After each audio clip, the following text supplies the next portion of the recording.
서울 금천구 출신의 최기상 의원입니다. 먼저 지난 10월 29일 참사로 유명을 달리하신 희생자분들의 명복을 빌고 유족분들께도 깊은 애도의 말씀을 드립니다. 비서실장님, 이번 참사로 156분의 안타까운 생명이 희생당했습니다. 이분들 되돌아오실 수 있는 방법이 있습니까? 없지요. 어제 행안부 장관은 이렇게 답변했습니다. 정부가 본연의 역할을 했다면 156명은 사망하지 않을 수도 있었다라는 취지로 답변을 했습니다. 그렇다면 희생자들의 명복과 유족들의 슬픔을 조금이라도 위로하기 위해서는 그에 상응하는 정도의 진상 규명과 책임 조치가 필요합니다. 그게 동의하시지요? 예, 동의합니다. 예. 국민의 생명과 안전을 책임져야 할 공직자에게 부여한 권한은 책임과 일치해야 됩니다. 권한에 맞게 책임도 져야 됩니다. 예. 국민의 생명과 안전을 지킬 가장 큰 책임, 대한민국 공직자 중에 누가 있습니까? 대통령이시지요? 총괄적인 책임은 대통령이죠. 대통령께서 이번 참사에 관해서 구체적으로 내 책임은 무엇이다, 내 탓이다, 나는 무엇을 잘못했다, 이런 얘기 비서실장께 하신 바 있습니까? 정치적인 책임. 이 사건에 대해서 지금 사적으로나 장관이나 공적으로나 비서실장께 내가 혹시 이걸 잘못해서 이런 일이 생기지 않았겠나 이런 얘기 혹시 하신 바 있으세요? 있습니다. 있습니까? 우리 정부의 무한한 책임이다. 예. 구체적으로 여러 번 말씀을 듣고 싶은 거예요. 가령 말씀하셨습니다. 내가 사람을 잘못 써서 재난안전의 전문성도 없는 장관을 행정안전부 장관을 임명해서 이런 일이 생기지 않았을까라는 혹시 말씀하신 바 없던가요? 경찰청장과 서울경찰청장을 잘못 임명해서 이런 일이 생기지 않았을까라는 자책 혹시 하지 않으시던가요? 의원님, 이거는 사람을 잘못 임명해서 그런 말씀 안 하셨어요? 예. 네. 일단은 그 원인 조사하고 그런 말씀 안 경위를 하셨다는 조사한 말씀인가요? 다음에 그런 말이 나와야겠죠. 예. 아직은 지금 이것이 누가 얼마나 어떤 그 정도 말씀은 잘못을 했는지 하실 수 있는 거 아닌가요? 꼭 잘못이라 구체적인 그래서 저희도 어떤 잘못이 드러나기 전이라도 저희도 그 책임을 하신 거 없다는 말씀이에요. 책임을 지게 하는 것도 그러면 참 편한 방법이지만 그 의원님 대통령께서 아시다시피 네, 알겠습니다. 무슨 말씀 그런 말씀 하신 바 없다는 거네요. 지금 어제도 일선 경찰에게 경로하셨다고 나왔는데요. 지금 국민들께서 대통령이나 정부에 경로할 때입니다. 참사의 원인도 그렇지만 참사 이후 열흘째가 됐는데 대통령께서 정식으로 진정성 있는 국민을 향한 사과를 했다고 보여지지 않습니다. 그리고 참사에 책임이 있는 장관과 경찰 수뇌부 등이 그대로 있습니다. 법적 책임을 져야 될지도 모르는 사람이 있는 상황에서 진상규명이 제대로 될까요? 잘못하면 민사적인 책임이나 형사적인 책임이 한정해서 사건이 정리될 가능성이 있습니다. 이 사안은 그런 사안이 아니지 않습니까? 국가의 큰 책임, 헌법적 책임까지 논의해야 될 그런 사안입니다. 그 점을 꼭 기억하시기를 말씀드리고요. 대통령께서는 우리 헌법상 이런 의무가 있으세요. 약속도 하셨고요. 헌법을 볼까요? 대한민국 헌법 10조입니다. 모든 국민은 인간으로서 존엄과 가치를 지닙니다. 국가는 개인이 가지는 불가침의 기본적 인권을 확인해야 되는데요. 가장 기본적 인권이 뭡니까? 생명권 아니겠습니까? 그래서 34조 6항에 국가는 재해를 예방하고 그 위험으로부터 국민을 보호해야 된다라고 헌법적으로 또 설치를 해놨어요.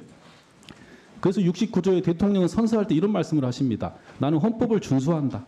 대통령으로서 직책을 성실히 수행할 것을 국민 앞에 엄숙히 선서한다. 이 헌법적 책임을 다하지 못하신 겁니다. 일단 그 점에서 출발을 해야 되거든요. 인식이. 근데 과거에 이런 발언도 하셨어요. 대통령께서. 과거에 정부가 코로나19 대책 관련해서 잘 못한다는 취지의 문제를 지적하시면서 정부가 국민을 어떻게 보호하느냐에 정부의 존재 이유가 있는 것인데 이 정부는 정부 존재 이유를 증명하지 못한 것 같다. 이런 말씀을 하셨습니다. 비서실장님, 이 참사에서 현재 정부가 정부의 존재 이유를 증명했습니까? 못했지요. 그 다음에 작년 8월에도 12월에도 이런 말씀도 하십니다. 국가의 가장 중요한 임무는 국민의 안전보호다. 첫 번째 국가의 임무다. 그리고 정부의 국정과제 중에 국민의 일상이 안전한 환경 조성을 하겠다는 또 말씀도 하셨어요.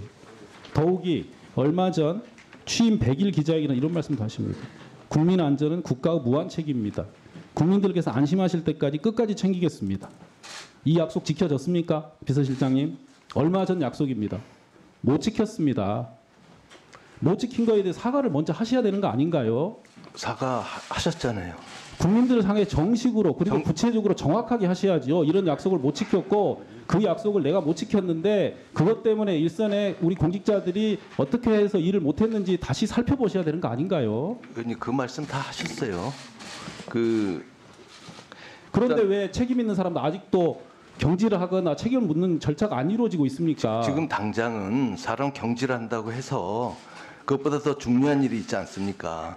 예전에 과거의 사례 모르십니까? 성수대교가 붕괴됐을 때 그리고 한총련 사태로 인하여 당시에 내무부 장관이나 행안부 장관들이 사퇴를 한 사례도 있고요. 대통령이 며칠 만에 사과한 사례 과거에 많이 있지 않습니까? 저희도 사과는 이제 공식 사과를 하셨고 다만 그 세월호 같은 때 보면 그 당시 해수부 장관께서는 다 수습하시고 8개월 후에 사퇴하셨습니다. 이번 사안에서는 이미 지금까지 드러난 것만으로도 행안부 장관은 사전 계획도 수립 안 했고 지금- 사후 조치 관련해서도 제대로 못했고 수많은 잘못된 발언으로 국민들께 고통을 준 분이에요. 그 경찰청장과 서울경찰청장은 지휘 체계도 제대로 작동 안 했고 대통령께 보고도 하지 못한 상태입니다. 어떻게 그분들을 놔두고 수사가 이루어지면 제대로 된 수사가 이루어지겠습니까? 네. 당연히 먼저 내보내시고 수사를 하시고 진상조사를 해야지요. 의원님 저 예전에 그 성수대교나 그럴 때는 저 지금 얘기를 말씀드리는 겁니다. 인사청문회 제도가 없어서 장관 바꾸면 그 다음에 즉시 또 할 수 있었지만 지금 예를 들어 장관 바꾸죠, 그분들은 경찰청장 그때 직을 유지해서는 바꾸죠, 안 되는 겁니다. 서울청장 자, 바꾸면은 비서실장님 그러면 행안부 장관에게 재심하겠다라는 의사 전달했습니까? 대통령이나 비서실장께서 뭐 하겠다고요? 재심만 한다. 이번에 물러나지 마라. 이런 약속 해주셨어요?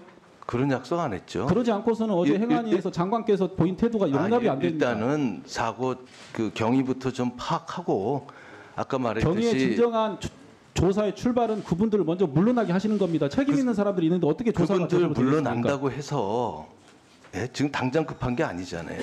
일단 당장 급한 거는 그 이 참사의 그 원인, 그 누가 얼마나 책임을 져야 되는지 그것부터 이제 먼저 좀 정하고 그리고 판단해야 될 사항이라고 봅니다. 예, 최기상 위원님 수고하셨습니다.